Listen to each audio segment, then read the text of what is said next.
Obrigado, Theo. Bem, eu estou no hiato, né? Eu vinha para falar um pouco mais sobre o livro antigo e eu vou ter que falar um pouco mais sobre o livro futuro, então vou falar brevemente sobre os dois, rapidamente.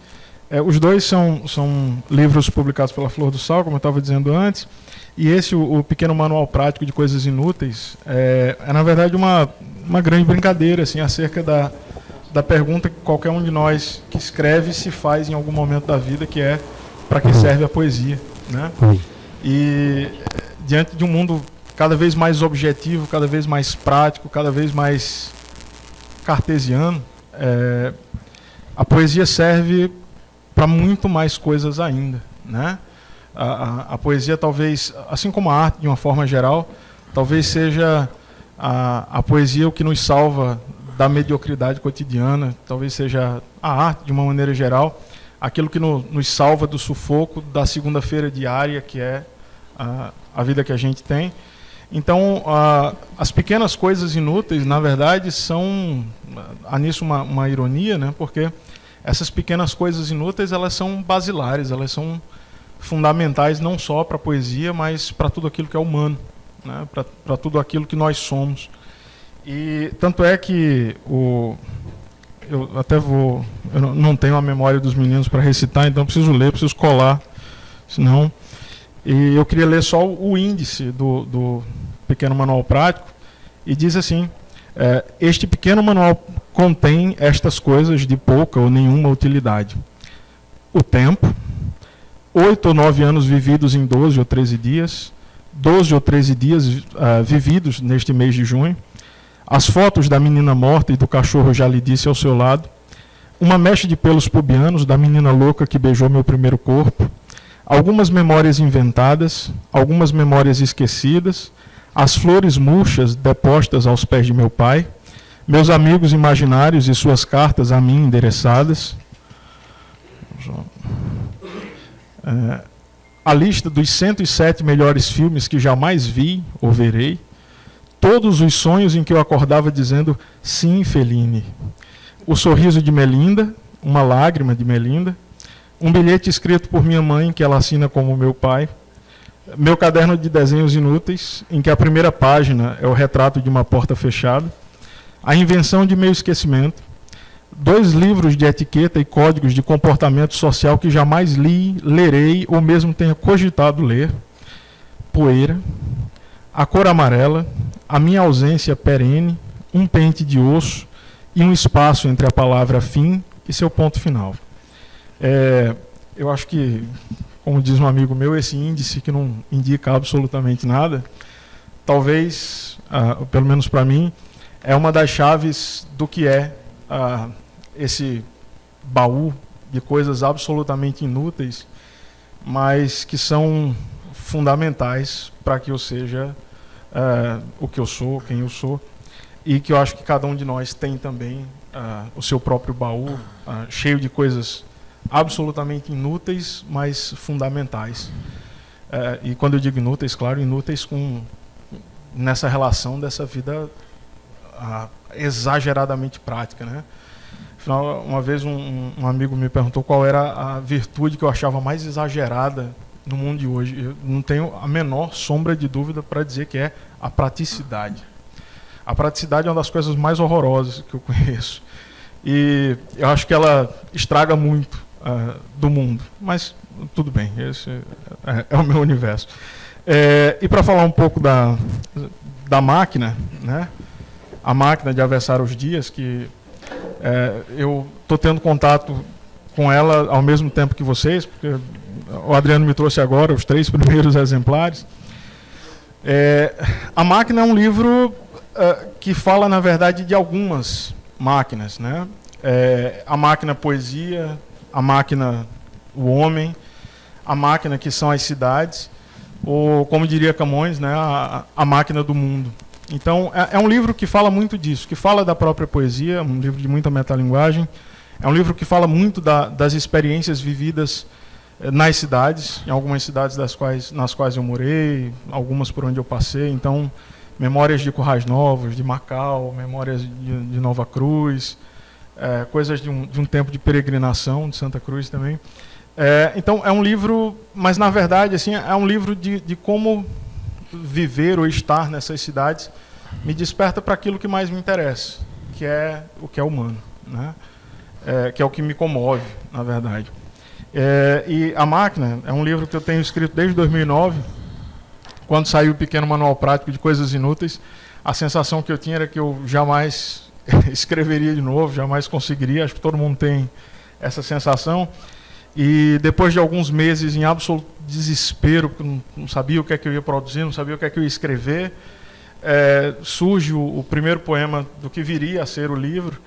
E era um poema que tinha um tom pessoal, né, que falava da máquina de avessar os dias da minha avó, que é um poema, na verdade, sobre Alzheimer, e que depois acabou dando o direcionamento estético que o livro acabou tomando. Acho que eu sou um poeta muito caxias com esse negócio da forma, né, embora não tenha a menor habilidade para trabalhar com rimas, a gente vinha comentando isso. Mas eu pratico o que eu gosto de chamar de antimusicalidade, o que por natureza é musicalidade, é ritmo, é um cuidado, né, que a poesia tem com isso. E o livro está dividido nessas partes, né, a máquina, o avesso e os dias, e é um apanhado também sobre essas observações da vida, né, das coisas. E eu acho que talvez seja melhor mostrar do que falar, então eu escolhi aqui exatamente o que é o primeiro poema do livro, surgido lá em 2009, que se chama A Máquina de Avessar os Dias de Minha Avó. Eu queria lê-lo, se vocês me permitem. E obrigado. E diz o seguinte: diz: minha avó inventou uma máquina de avessar os dias.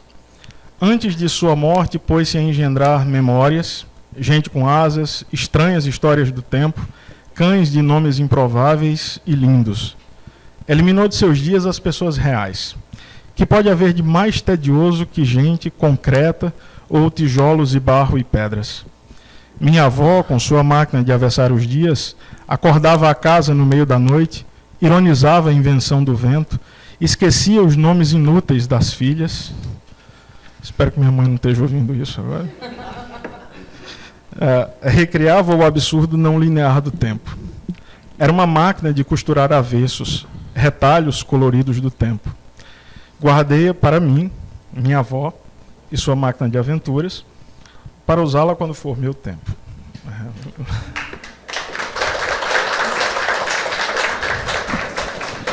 Bem, o livro é sobre isso. Essa é uma pergunta delicada. Assim, a gente tem nomes que a gente considera fundamentais, né, para a poesia do Estado, para a literatura do Estado e mais além. A gente pensar em nomes como José Bezerra Gomes, Zila Mehmed, que para mim é potiguar,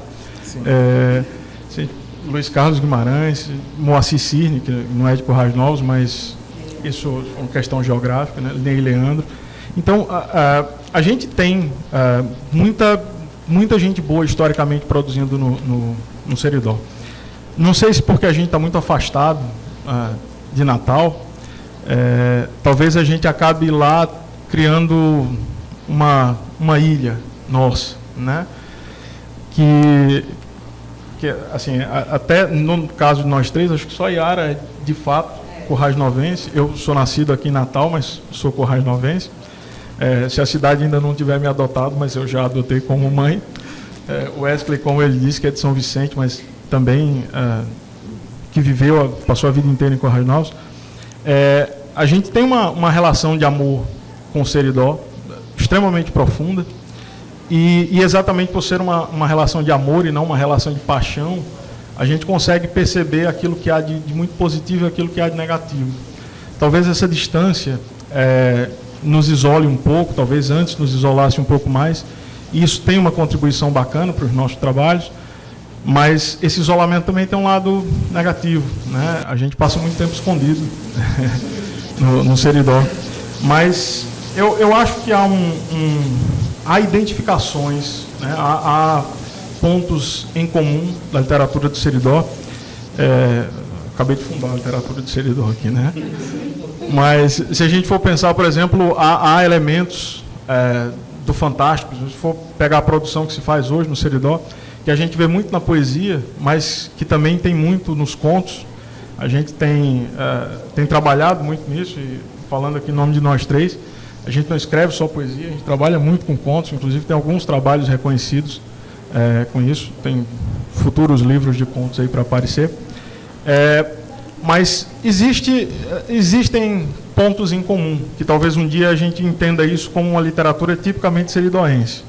Por enquanto seria muita arrogância, muita petulância em mim dizer que existe essa literatura seridoense, de fato, mas eu acho que há elementos comuns muito interessantes, assim, que a gente precisa pensá-los, né? A gente tem poetas do Seridó aqui, de outras partes do Seridó aqui presentes também.